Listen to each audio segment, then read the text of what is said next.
Hello and welcome to the video presentation of the Star Ambulance Fire Standby Policy.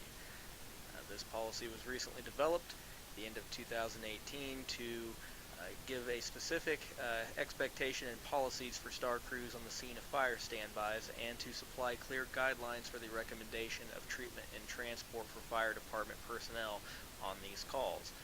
The spirit of this policy is to help us differentiate the differences between people or firefighters who will be seen at our ambulance for rehabilitation purposes versus those that will be seen in a more traditional patient mode.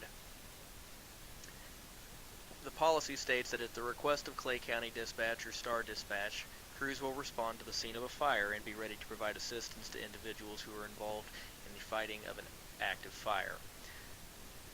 Not all patients or firefighters who will be seen at the ambulance will be qualified as patients, but rather be just receiving rehabilitation therapy, just by rest and either cooling or heating, perhaps supplemental oxygen. In those situations, these firefighters will not be required to fill out an entire SOR, and this policy lays out the very specifics of that. You should become quite familiar with that. I'll go ahead and go through it here now. So, Part 1, Standards. A. Crews on the scene will remain on the scene for the duration of the fire and until released by the incident commander, fire chief, or dispatch. B. Supportive care. Oxygen via non-rebreather nasal cannula, passive warming, cooling in the ambulance will be provided to fire department personnel with no need for SOR unless transport is requested. At no time will transport be delayed if needed or requested.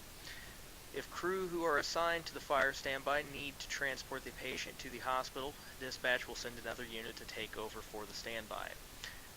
C.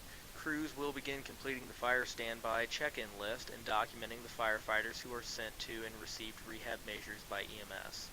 These lists, by the way, will be kept in a binder on the ambulances to be filled out on scene.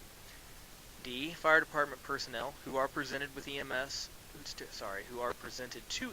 for vital sign checks during the process of the fire should be made aware of the recommendations as listed in the NFPA 1584 and advised to follow the advice as listed. However, if the patient is ANO times 4, it is ultimately their choice. Patients should remain in the rehab area until their vital signs reflect a heart rate less than 100, a respiratory rate between 12 and 20, blood pressure of less than 160 systolic and less than 100 diastolic, and a pulse oximetry of greater than 94%. Further, patients with blood pressures within the following ranges should be advised that less than 140 in systolic and between 90 to 100 diastolic should be discharged from rehab. Between 140 to 160 systolic and or 90 to 100 diastolic should be discharged from rehab and advised to follow up with their primary care provider. Blood pressure ranges between 160 and 180 systolic should be advised that they should not return to the active scene and should be placed on light duty until cleared to return by their primary care provider. And finally, greater than 180 systolic and or greater than 120 diastolic should be advised transport and or evaluation in the emergency room, especially if they are experiencing signs and symptoms of a hypertensive crisis. E. If at any time the EMS providers feel it is unsafe for the fire department personnel to return to the fire, crews should report the findings to the incident commander on scene so that they can make a determination of the return of personnel to active roles on the scene.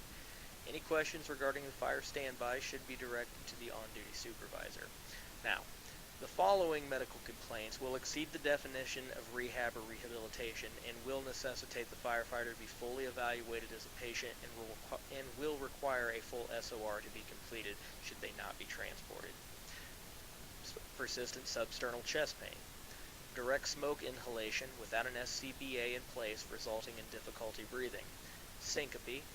Presenting with an altered level of consciousness, trauma as a result of a structure collapse or a fall from height of greater than 6 feet, and finally, second degree or greater burns of a 4.5% total body surface area or more.